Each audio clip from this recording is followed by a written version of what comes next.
To the Pier and Back Again by Peter Ling, with Anne Morrish, Jean Trend and Basil Moss. To the Pier and Back Again.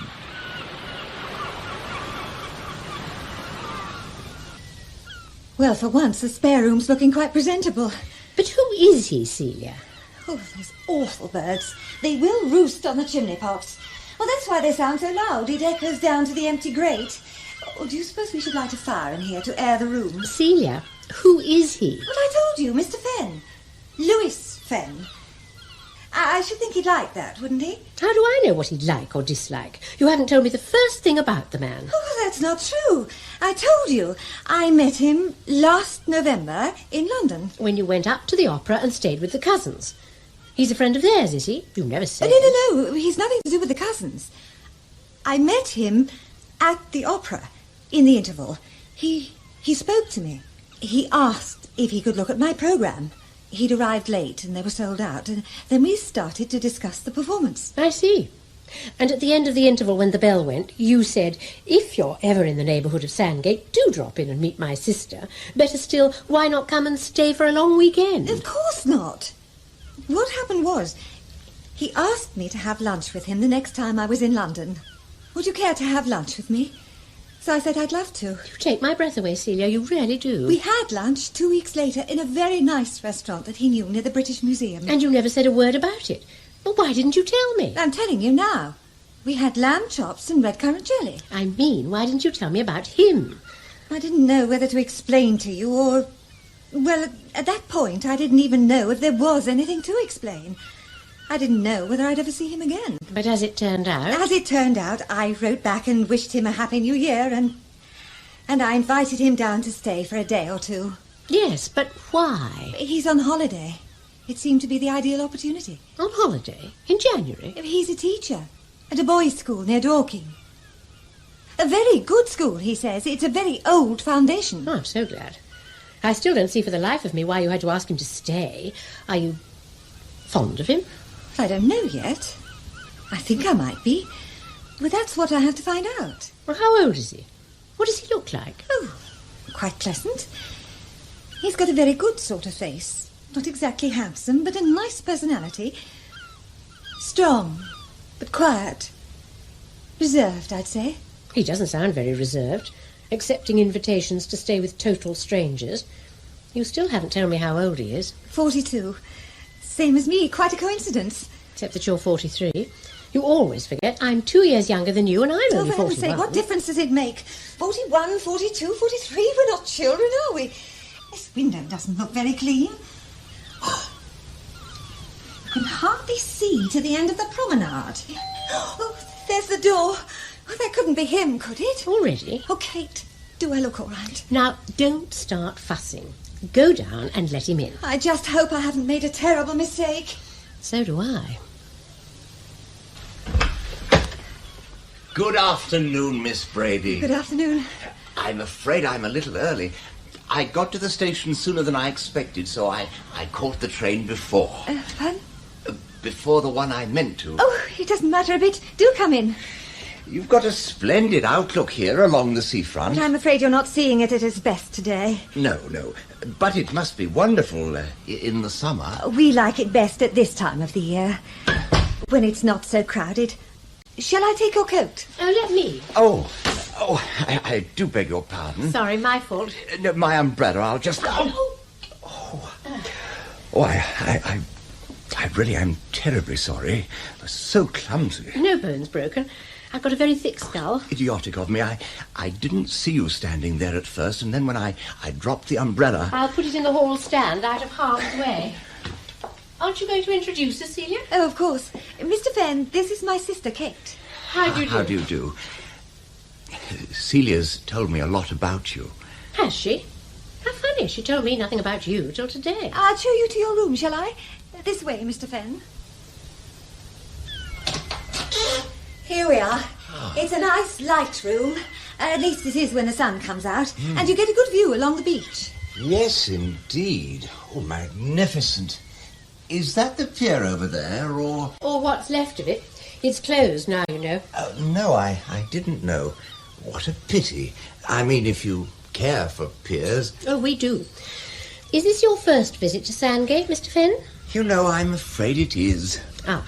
I'll go and put on the kettle. I expect you're dying for a cup of tea. Well, what I must do before anything else, if you wouldn't mind, if it's not inconvenient, I mean, if you could tell me where I could, Yes? The thing is, I've got to find a chemist shop. A chemist? Oh, I am sorry.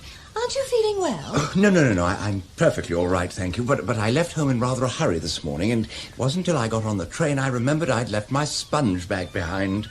Toothbrush, toothpaste, razor, that sort of thing. There's that little gift shop by the arcade. Don't they sell bath salts and things? They're closed for the winter, dear.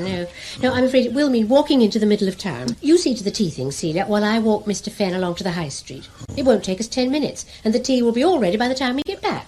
I don't want to put you to any trouble. It'll be a pleasure. I'll be glad of a breath of air. Did you say something about a breath of air? It's always like this when the wind's in the northeast. Oh, noisy creatures. They come into their own on a day like this. They've got the beach to themselves. Not quite. There's someone at the far end. Over there, walking a dog. That's something I've always wanted, a dog. Must be company on a walk. But Father never let us keep animals, and now, well, you know what Celia's like. She'd sooner have a cat any day. Oh, would she?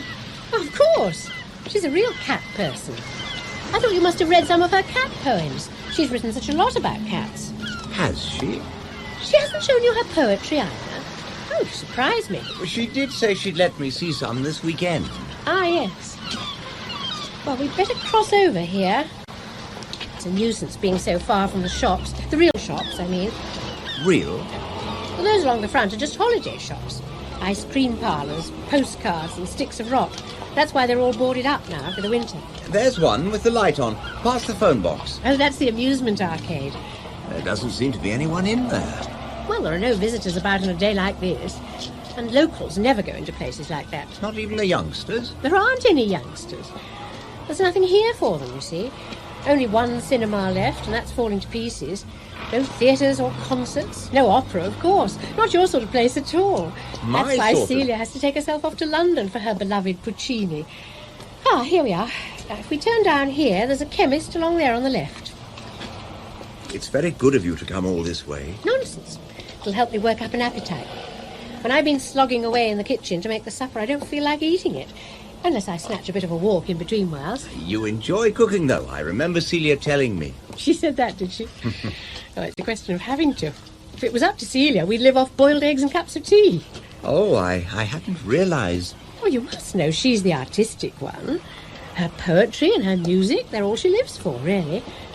I suppose that's one of the things you've got in common. Arts and so on. Oh, I wouldn't say that exactly. Poetry, well, I do teach English lit at school, but that comes down to cramming the boys' heads with a few quotations. And as for music, I have no pretensions there at all, alas. Now you're being modest. Here's the shop. Modesty doesn't come into it, I'm telling you. I can't even sing the national anthem without going off key. I'm completely tone deaf. You do surprise me, Mr. Fenn. More and more. After you, Miss Brady.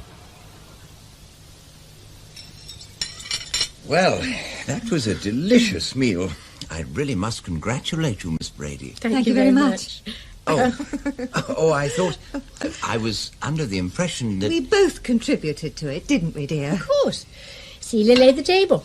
She has such a good eye for flower arrangements. Artistic again, you see. Yes, indeed. Very attractive, I must say.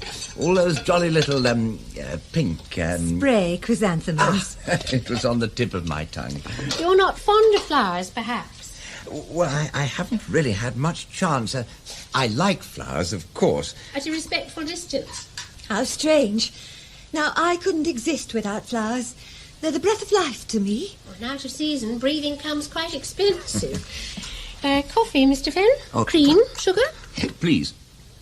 Of course, on a nice summer day, there's nothing I enjoy more than sitting out in a garden with a good thriller. And I'm A thriller?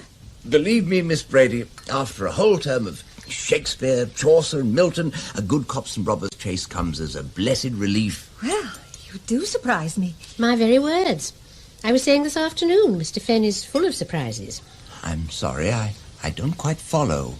I thought you and my sister must have so much in common, but it seems I was wrong.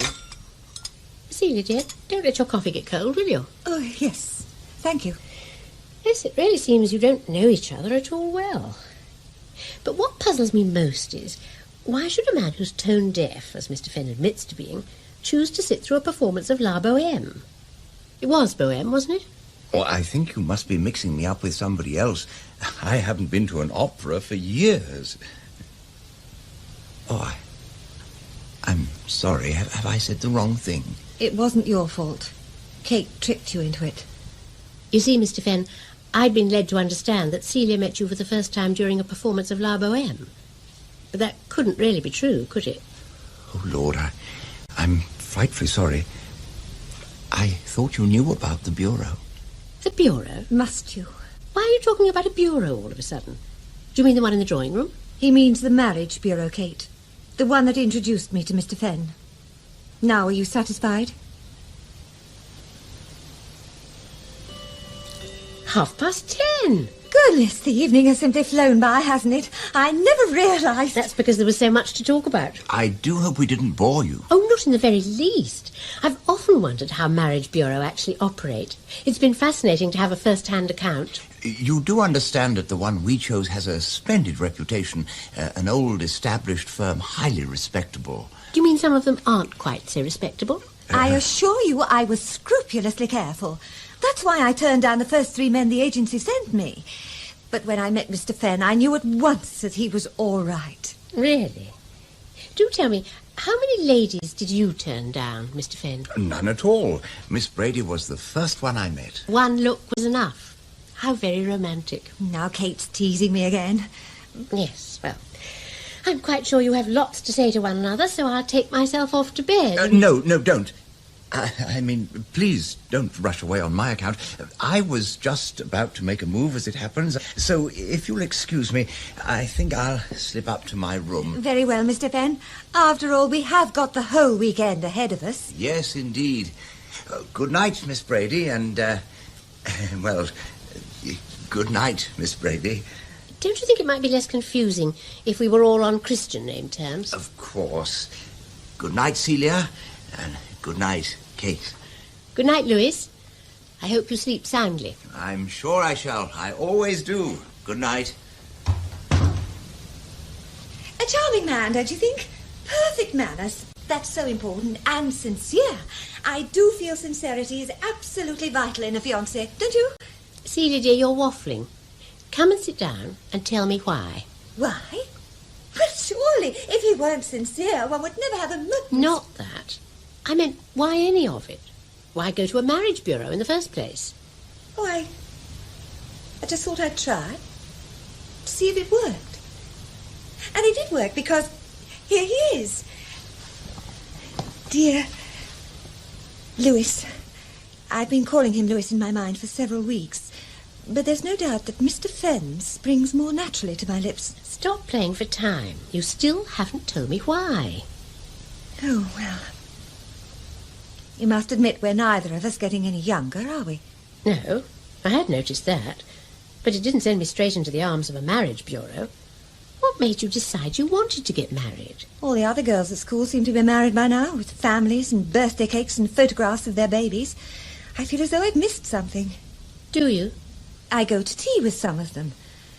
And I look at those rows of tiny Wellingtons, and I can't help asking myself, why them? Why not me? I never knew you felt so strongly about children. Oh, it's not so much the children themselves, but children's things are so lovely. There's always a swing under the apple trees and fairy cycles. So I decided if I were ever going to have a husband and a family, I couldn't risk putting it off any longer. I had to take some sort of positive action. You're determined to get married, are you? Oh, yes. At least I think I am. I like the idea of being married. I've always thought of myself as a wife somehow, with a kind, loving husband. Loving? Well, loving in a general sort of way, but undemanding. I'm looking for companionship, the communion of thoughts and ideas between two kindred spirits. That's what sent me off to the marriage bureau. But why didn't you tell me all this before? I was afraid you'd laugh at me. Besides, most of what I told you was true. Louis did take me to lunch near the British Museum, and we did have lamb chops with red currant jelly. But not Bohème. Well, no. We met by arrangement under the clock at Waterloo. And as soon as I saw him, I knew he was everything I'd hoped for. He came up to your specifications? Of course. Nobody could call Louis demanding. Perhaps that's because we don't yet know what his demands are. What do you mean? That school of his may have a historic foundation, but I can't believe they pay their staff very generously. Didn't you notice his shoes? Awfully scuffed. What are you trying to say? A word of warning, that's all. He's clearly not a rich man, and when Father died, he left us, well, comfortable. I do think you're horrid. It never occurred to you that Louis might feel quite deeply about me, did it? Since you ask, no. There, you see, I knew you'd laugh at me. No, dear. I'm not laughing. Not laughing at all.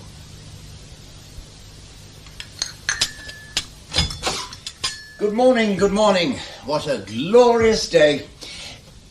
You can see the pier quite clearly this morning. That means it's going to rain. It's a sure sign. Good morning, Louis. I hope you slept well. Oh, yes, my goodness, yes. Like a top. What would you like for breakfast? Just some tea and toast, if you have it, please. And marmalade? If it's not inconvenient. Of course it isn't. It would only be inconvenient if we had no marmalade. If we had no marmalade, it would be downright impossible. Sugar? Oh, thank you, no, I don't take it. Such an abstemious man. No cooked breakfast, no sugar. Toast and marmalade at your service. Thank you. No, living in a boarding school is rather like being a monk, you know. We have to live frugally. I think it's meant to act as a good example to the boys. Depressing for you.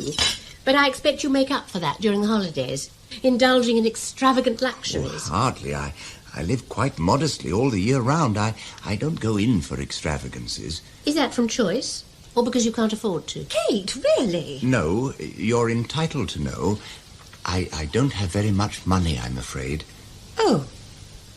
Never mind. Money isn't everything. My sister can say that in the comfortable knowledge that we have a regular unearned income from my father's investments. Well, that must be very nice for you. When I applied to the Bureau, I explained that I wasn't necessarily looking for a wealthy husband. His bank account would not be the prime consideration. Celia has an idealistic nature, you see, whereas I take you to be a much more practical person. Practical? Me? When you applied to the Bureau, didn't you have something rather more realistic in mind? Oh, no, not really. What an absolutely splendid day. The sea and the sunshine, sparkling. Won't last. The clouds are piling up in the west already. All the more reason to make the most of it. You and I shall go for a walk presently, Louis, to the pier and back again, after you've finished your breakfast. Louis hardly started it yet. You haven't touched your toast. I'm not very hungry. A nice brisk walk will soon put that right. Come along. It'll help you get up an appetite for lunch. Oh, there's that man again. Which man? At the other end of the beach, walking his dog. Kate and I saw him yesterday. Oh, that man. He takes his dog out every day. Animals can be a dreadful tie, can't they? I suppose so.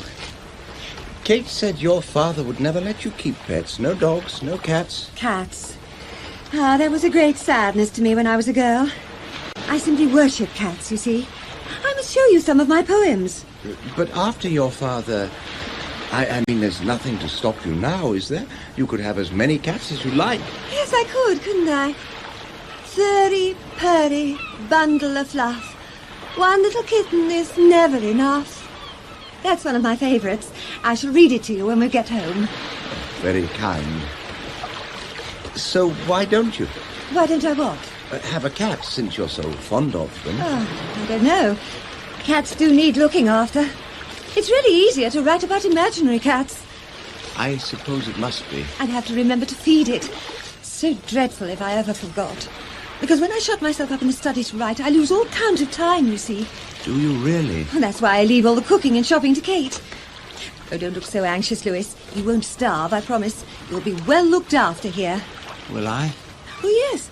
Kate's really an excellent housekeeper, and she has a very light hand with pastry. She could look after that cat for you, then. But then it would be her cat and not mine. I shouldn't enjoy that. What are you doing? I was looking at those pebbles, big flat ones. The kind we used to play ducks and drakes with when I was a boy, skimming them across the water. Like that. Oh, damn. Oh, I do beg your pardon. You can't make them bounce today. It's too rough. If I could just catch the crest of a wave. How's that? Oh, no. I told you. One more try. I wonder if you'll be doing much of that after we're married. What? Standing about, throwing stones at the sea. You still feel that marriage is a possibility, then, for you and me? Well, I don't see why not. I can just picture the two of us standing like this at the water's edge throughout the endless years, forever gazing out at the far horizon, forever standing on this very spot. Except when the tide comes in, of course. I was speaking in a metaphoric sense. You and I and the sea, together for eternity, wedded to this magical seashore. Now, there's a really perfect stone. I could never imagine us living anywhere but Sandgate. Watch this. Oh, hopeless. You missed the sea altogether that time. My hand slipped. Don't you think it's perhaps a little soon for us to start making plans? But that's what we're here for, surely, to make plans. Well, I thought we'd agreed that this weekend would be a chance for us to get to know one another. And so far... So far, we're getting to know each other beautifully. Heavens, I feel as though we were practically married already. Yes. Louis, is there something wrong? Well, perhaps I'm not quite as certain as you are. Perhaps we don't really have very much in common after all. Oh, but surely... I'm not the poetic type. I like reading thrillers. I often go and watch football matches on Saturday afternoons, and I like a game of bar billiards in the pub afterwards. We all have our little shortcomings. It's nothing to be ashamed of. And I know that you'll rise above them sooner or later, with my help. Oh, will I? I shall make it my duty to introduce you to the finer things in life. In time, I've no doubt you'll be a different person. I see. Shall we be getting back now? I think I felt the first spots of rain. Oh, dear. And we never got as far as the pier after all. Oh, I'm quite used to disappointments. Besides, there'll be plenty of other opportunities, won't there? Oh, there goes the man with the dog. Up the steps to the promenade. Yes. He's got it on a leash now.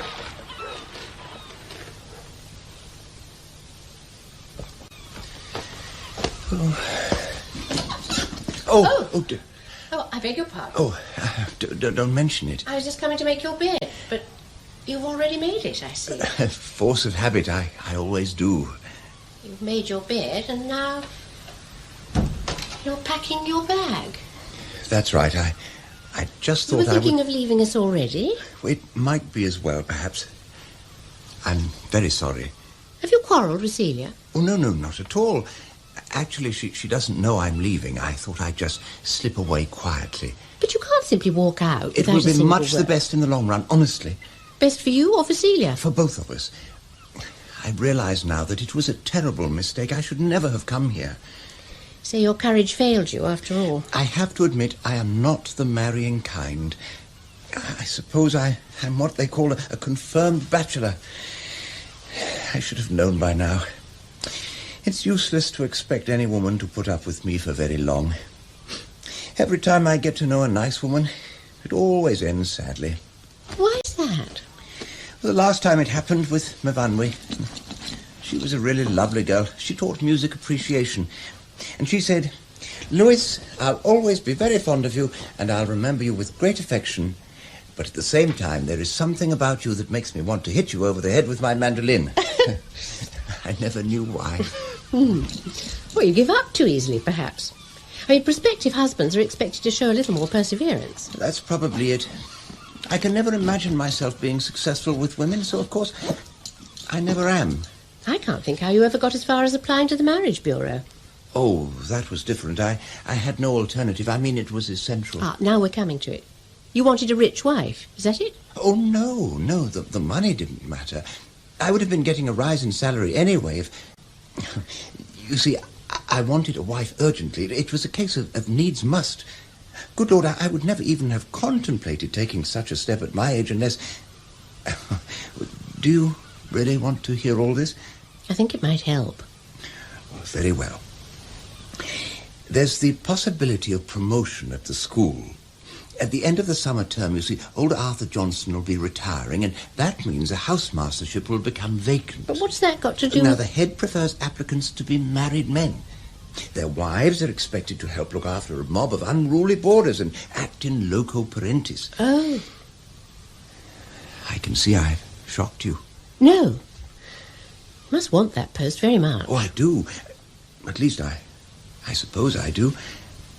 I mean, I thought I did.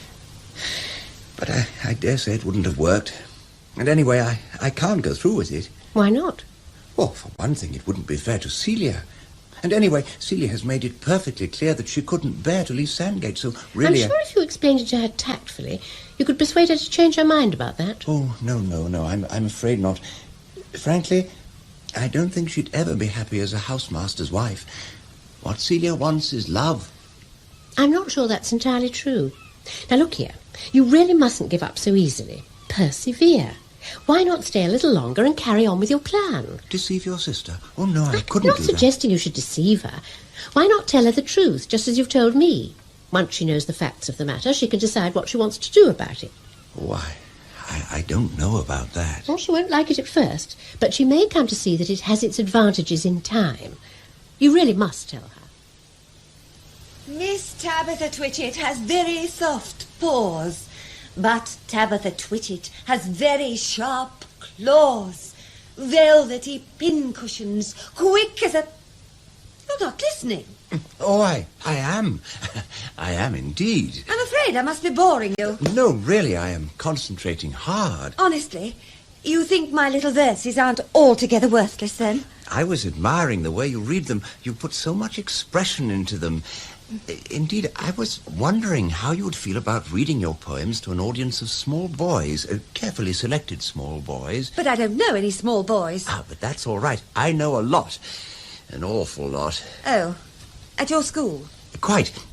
If I become a housemaster, you see, I shall be required to organise small, improving entertainments for them at weekends and so on, to fill in the long winter evenings. So I thought you could recite and I could do card tricks. You never told me you did card tricks. Well, I suppose I could learn, couldn't I? It's only a question of having confidence in oneself. Kate said that's what I need. Perseverance. Did she? How very odd. Did she really suggest that you should learn card tricks? Oh, no. She meant that I should ask you to marry me next June. And then, by September, we could be settled into the new house. What new house? Well, it's called Cook, after Captain Cook. All the houses are called names like Livingstone and Columbus and Drake. I haven't the faintest idea what you're talking about. My house at school, or rather the house we will have when we're married, if we're accepted. Accepted? By whom? Well, the governors. They tend to vet housemasters' wives pretty thoroughly ever since the unfortunate incident with the lady at Vasco da Gama. She went in for homemade wine. Are you suggesting that I should be, what was the word you used, vetted? I'm afraid it's obligatory. I can't even apply for the post as housemaster unless the board are satisfied that my wife will be a suitable candidate. Let me understand you. In order to be a housemaster, you have to be a married man. Well, our head prefers that. In other words, that is the reason you decided to embark upon matrimony, to further your career. Well, if you look at it one way, I suppose you might put it like that. Well, it depends on... Oh. Yes. I think you might have told me that right from the beginning. I suppose I should have done. But I wasn't sure how you'd take it. Badly. I realize that. At one moment, I lost my nerve completely. I was about to abandon the whole idea. But Kate made me change my mind and try again. So Kate told you to persevere, did she? She certainly did. Once she had assured herself that I wasn't after your money, she seemed to be quite in favour of the whole project. I mean, she'll miss you, no doubt. Miss me? Well, yes, when we moved to Dorking. Dorking? Well, it's not actually in Dorking, it's more on the fringe. If you can imagine yourself leaving the centre of Dorking and heading southeast, you'll find the school about a quarter of a mile... I'm sorry, Louis, but I cannot imagine myself leaving Dorking because I can't visualise myself arriving there in the first place. I told you, I couldn't possibly leave Sandgate. You obviously weren't listening to a word I said. Oh, I was, but I thought after we got married, I might persuade you. After we got married, if we ever did, I should have expected you to come and take up residence with us. But my work as a teacher... Well, there are schools in Sandgate too, you know. Oh, I could never start all over again at another school. It was bad enough starting at the first one. In a strange town, too. Then I'm sorry for you. Either you must be prepared to come and live with us in this lovely seaside resort, or you had better pack your bags and leave us as you found us, in peace. Oh, I see. Well, well, that's that, then. Kate, you can come in now. We've finished. Oh, good. Is it all right? I'm afraid not. Celia doesn't fancy the idea. Kate, dear, do I understand that you were in favour of my leaving Sandgate and setting up home for the rest of my life among a crowd of little boys? I was trying to help. You told me you wanted to get married. Well, in the right circumstances to the right man, possibly. But as things turned out... Last night you thought Lewis was the right man. That was before I realised how selfish he is. Oh, but I didn't Fancy mean... expecting me to go and live in Dorking. It's a very attractive town and within a stone's throw of Box Hill. Really, I don't understand this obsession you have with throwing stones. No, I'm very sorry, it won't do at all. Here I am, and here I stay. Now, Celia, don't be hasty. Don't say anything you may regret later. Lewis has made you a very fair offer. Remember, this may be your last chance. That's a beastly thing to say. I've had plenty of other chances. Look at Mr. Barstow at the Liberal Party picnic. He was positively insistent. As I remember it, marriage was not uppermost in his thoughts. He has some very eccentric habits, and a fortnight later he was arrested for improper conduct in the public library. Poor Mr. Barstow. If only I'd allowed him to have shared my packed lunch, it might never And have don't come you to remember that. all that unpleasantness when he was judging the swimming garden? Now, I still say Gillian Pumphrey misinterpreted his intentions. It was a simple gesture of congratulations. Would you both excuse Listen to me, Celia. Lewis Fenn is worth 100 Edwin Barstows, and you know it. He I is say not steady the on. only pebble on the beach, Kate, dear. And talking of eccentric habits, Lewis has an absolute mania for throwing stones. I shouldn't advise you to let him go anywhere near the conservatory. Look here, I'll Don't be just... so petty-minded, Celia. if you don't mind... Lewis is a nice, good, straightforward man, and you should think yourself extremely lucky that he's asked you to... What was that? Poor Lewis. I'm afraid we must have frightened him off. Aren't people strange? Gone for good, do you mean? I shouldn't be surprised. He's been packed and ready to go all day. Well, let him go then. What does it matter? Clearly the marriage is off, so the sooner he catches his train back to London, the better. He can't do that. Why not? The last through train went at 8:12. Now there's only the 9:50, and that means changing at Ashford. Oh. Oh, well, in that case, he'd better go to a hotel. Well, most of them are closed till Easter. Don't worry, I'll go up and have a word with him presently. He can stay till tomorrow, as long as you keep out of each other's way. Lewis, can I come in? Yes, just a minute. Right, come in, Kate. Oh, you've gone to bed already. Did I wake you? No, not really. I was just lying here thinking. And I came in and disturbed you. I'm so sorry. Oh, you need some more coal for your fire. You've let it get very low. Not much more than red ashes. I thought I'd let it burn itself out. To tell you the truth, I'm not used to a fire in the bedroom. I couldn't sleep at all last night. It was so warm. Shame on you. You said at breakfast that you'd slept like a top. Yes, I'm sorry. I was nervous too, of course. That didn't help. Nervous? Of what today had in store, I knew I had to propose to Celia. Oh, yes. Pity that all went wrong. Oh, I don't know. In a way, it was probably a narrow escape. For you? No, for her. I'd be hopeless as a husband. I dare say I'd have been pretty hopeless as a housemaster, too. I've never made much of an impression on the school so far. Still, there's no point in worrying. It's all over and done with now. I wonder. What do you mean? Oh, I don't know. I wasn't sure I'd find you still here. I thought you might have packed your bag and slipped away quietly. Oh, I wouldn't do that. Well, you were going to this morning until I caught you. Oh, that's different. I didn't know you so well then. No, I wouldn't have walked out without saying goodbye. That would have been very rude. Anyway, there are no more trains tonight. I came to tell you that you're welcome to stay till tomorrow. I'll give you an early breakfast and you can go off before Celia comes down. If you still want to. What do you mean, if I still want to? Oh, things change sometimes, don't they? Do you mind if I talk to you very frankly? Oh, dear. My headmaster's wife sometimes says, "Mr. Fenn, may I speak frankly?" And then I know I've dropped another frightful clanger, like the time I took 32 boys on a nature ramble and came back with only 14. They'd all rambled in different directions, you see. Oh, yes, we had a very frank talk about that. Don't worry. I'm not going to lecture you. I'm so glad. I say, would you like me to put the light on? No, don't. There's enough light like this from the fire. Yes, it's cosy, isn't it? You know, I think I could get used to having a bedroom fire in time. When I was small, I used to sit by the fire for hours trying to see pictures in the coals. I always dreamed about growing up, leaving home, getting married.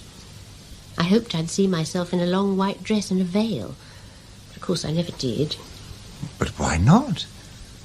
Well, nobody ever asked me. It's ironic, isn't it? Someone finally asks Celia to go away and get married, and she says no. I can tell you this, Louis. I wouldn't have said no. What?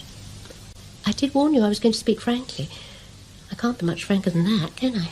You mean if I'd asked you to marry me?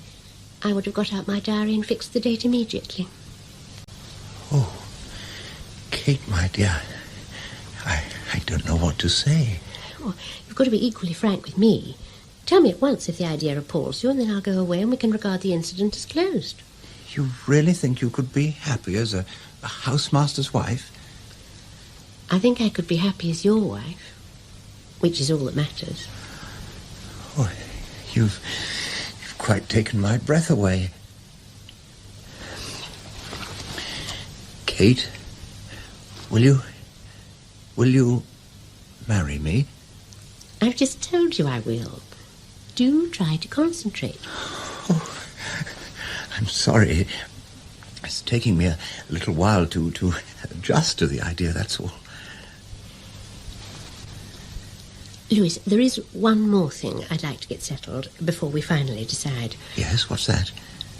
I must confess that I'm not very experienced in the ways of love and romance, or whatever you choose to call it. I hope that doesn't deter you. Oh, no, I'm not deterred.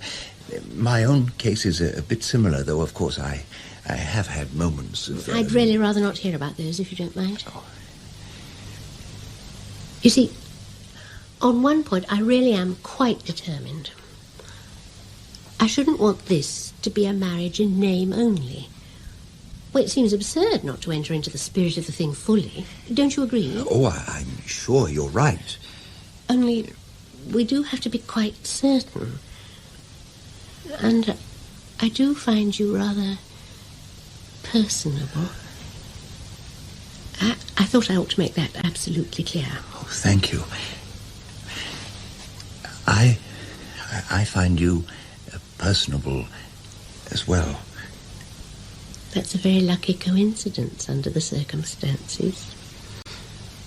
Dear Louis. May I? Please. Oh. Yes. I always wondered how it would be. I'm so glad it happened to be you. Oh, dear Kate.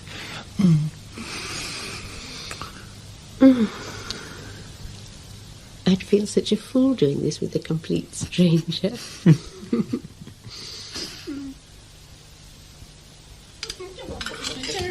So there you are at last. Good morning, Kate. Good morning, Louis. I'm sorry, dear. I'm afraid I overslept. We both did. Is there any tea in the pot? Of course. Help yourselves. Good. I didn't expect to see you again, Louis. Kate said you would be catching the early train this morning. Well, there's been a change of plan. Louis is going to stay on a little longer. Is that really wise? I'm afraid it's essential. We have several practical details to organise. I hope that won't put you out at all, Celia. It's no concern of mine what do you mean, practical details? What are you both up to? You've been plotting and planning again behind my back. Planning, not plotting. Don't deny it. I heard you talking and laughing last night when I went up to bed, and that was well after 11. You were in the spare bedroom for over an hour and a half, Kate. Oh, much longer than that. I've only just left it. Do you mean to tell me? She means to tell you that I have asked Kate to marry me, and she has accepted. Marry, indeed. I never heard anything so ridiculous.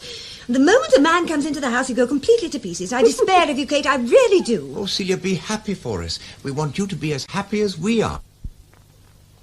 How could you? Spending the night in a strange bed, that sort of thing is so vulgar and childish. If I'd married Louis, I should have insisted on a platonic relationship.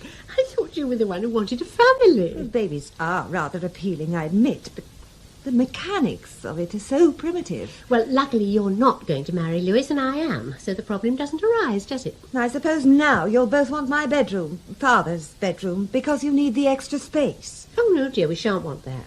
You see, we won't be here. Why not? Where will you be?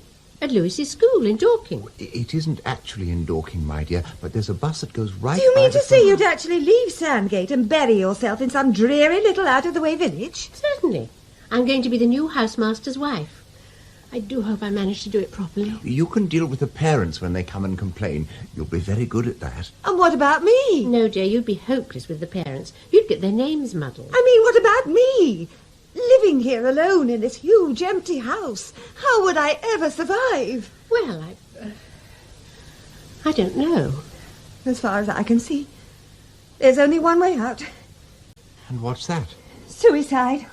I shall simply put an end to it all. And then you'll be sorry. Oh, nonsense. She doesn't really mean it. Oh, so you think I'm not serious? You're going to get a very big surprise. Give me that knife. I shall slash my wrists. It's only a butter knife. And anyway, you faint if you have a nosebleed. Very well. I shall put my head in the gas oven. No, you won't. You haven't seen the inside of that oven recently. You'd get yourself absolutely filthy. Stop making difficulties. I shall do something. Just you wait and see.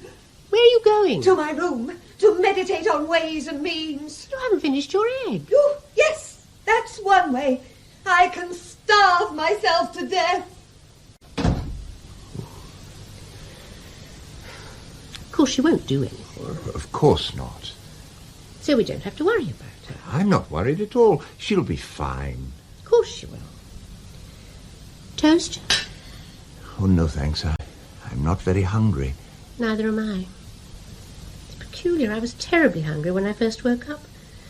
It started out as such a beautiful morning, didn't it? And now it's all clouded over. There's a mist blowing in off the sea.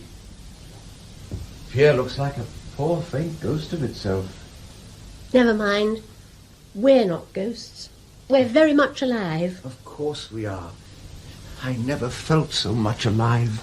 And we're happy, and we're going to get married, and what's going to happen to Celia? Yes, Celia is a problem, no doubt about that. We can't leave her here to fend for herself. She's no good at that sort of thing. And this house would be much too big for one person living alone. She'd rattle round in it. She'd go all melancholy. I suppose we couldn't take her with us. What, back to school? Oh, it's only a very small house and absolutely brimming over with boys. There wouldn't be room for us and Celia. So what are we going to do? I wish I knew. I suppose we could not get married. And I could not become a housemaster. Oh, but what good would that do? Well, couldn't we go on as we are now? And you could come down here sometimes, like this weekend, for little holidays. We could be together then. It wouldn't be the same, though, would it? No. And you'd hate all that travelling. It would be unsettling for all of us. Unsatisfactory. Oh, just look at that sea mist. The pier's vanished altogether. They'll be sounding the foghorn soon. Oh, I didn't know there was a foghorn. Out on the Channel lightship. It's a warning to the other boats to keep away. That must be a lonely sort of life on board a lightship. My dear, you're still thinking about Celia. Well, we can't go away and leave her. We can't take her with us. I think we'd better forget the whole idea. Kate! After all, it was only a sort of dream, really, wasn't it? We hardly know one another. You know more about me than anyone in the world, and I know more about you. All the same, I don't believe that's enough. Not if it means leaving Celia. You'd give it all up because of her? Not the longest engagement on record, but I'm afraid we must. Is it really all over? You know it is. It has to be. I'm sorry, Louis. So am I. Terribly sorry. What a depressing weekend for you. Coming all the way to Sandgate for nothing. Oh, no. No, I wouldn't say that. Not at all. Why don't we go out anyway? To the shops? Anywhere. Just for a walk. A last walk together to the Pier and Back again before I catch my train. I'll get my coat. And Kate... What? It was a lovely dream while it lasted.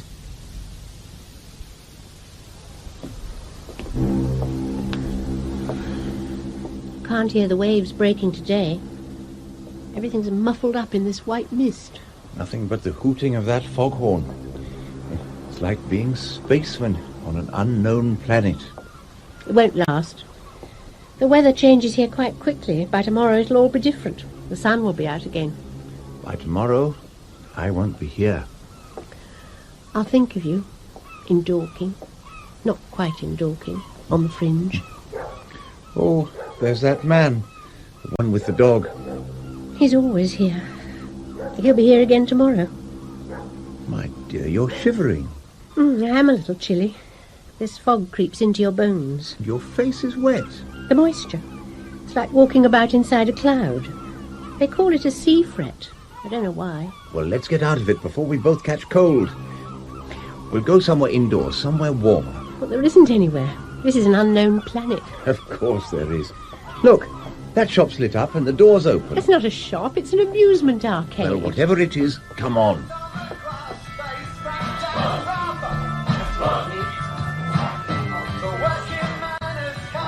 Oh, that's better. At least it's a bit livelier. Not very much. One old man in a grubby white coat giving out change and two spotty lads playing on one of the pin tables. Never mind. They're people. Don't you see? We're not lost in space anymore. We've just rejoined the human race. Have we? Do you want a game on this machine? I don't know how to play. I've never been in here before. Haven't you? I rather like it. I'll teach you. Celia thinks slot machines lower the tone. All right, then. Show me what to do. Well, I'll put the money in. Yeah.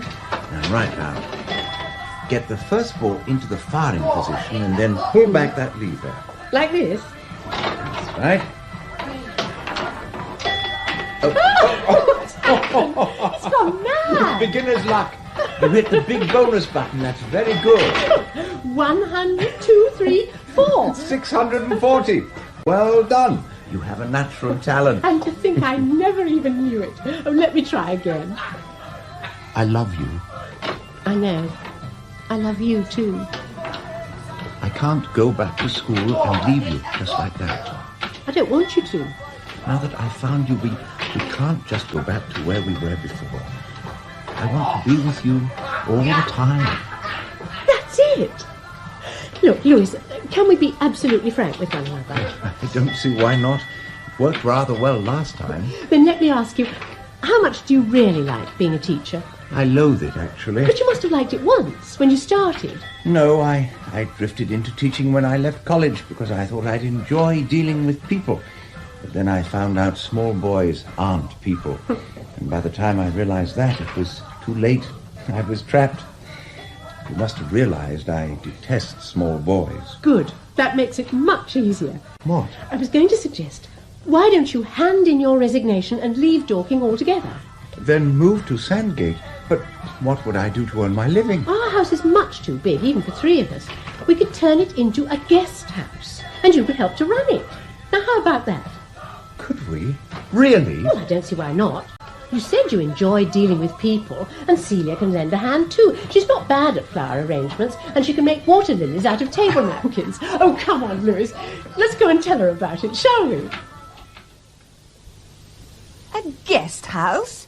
I don't know what poor father would have said. He'd have given us his blessing. He was always in favour of anything that made a little more money. And I'm sure that with 3 of us to run it, it's bound to be a huge success. I'll take care of the cooking and housekeeping, as usual, and Louis can see to the correspondence and the accounts, making up the bills and so on. We'd want you to meet the guests and keep them happy. Posies on the breakfast trays, little personal touches like that. You'd be so good at it. Would I still have time to carry on with my poetry? Oh, of course you would. You could read them to the residents in the lounge. And there'd always be rows of tiny Wellingtons in the hall. Celia has a secret passion for tiny villas. Yes, but the question is, who would I be exactly?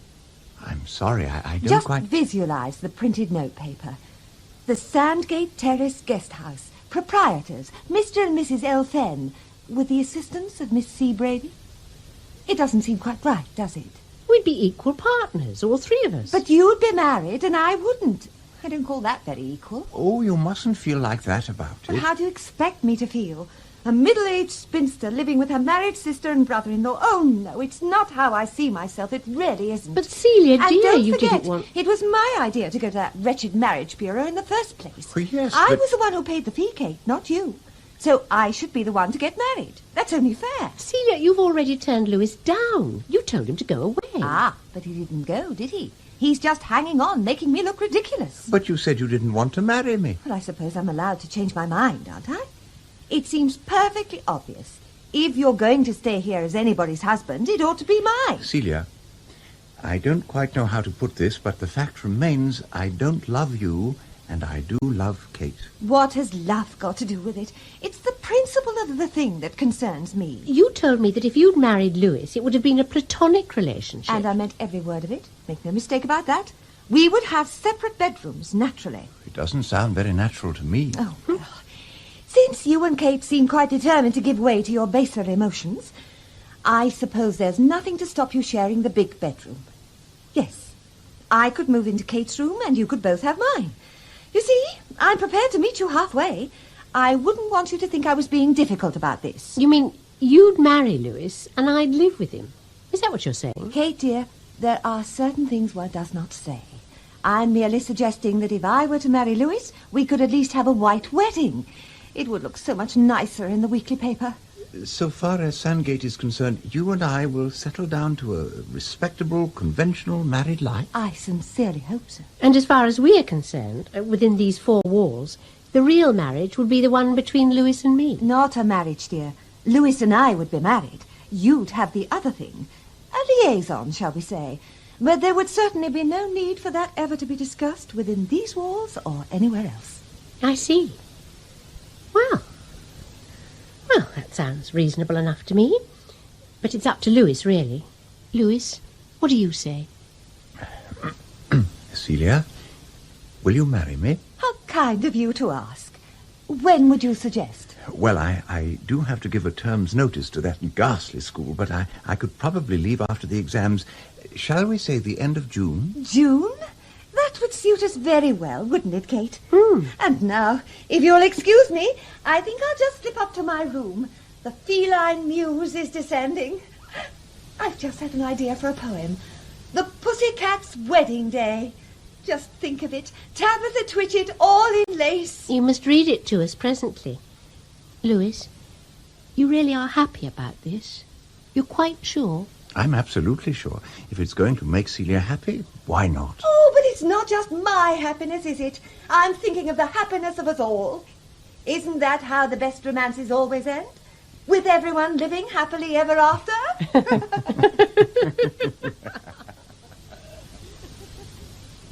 That was To the Pier and Back Again by Peter Ling, with Anne Morrish as Kate, Jean Trend as Celia, and Basil Moss as Louis.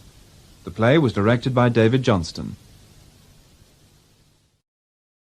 This video was uploaded to the channel Thinking Out Louder Please like, comment and subscribe to the Thinking Out Louder channel.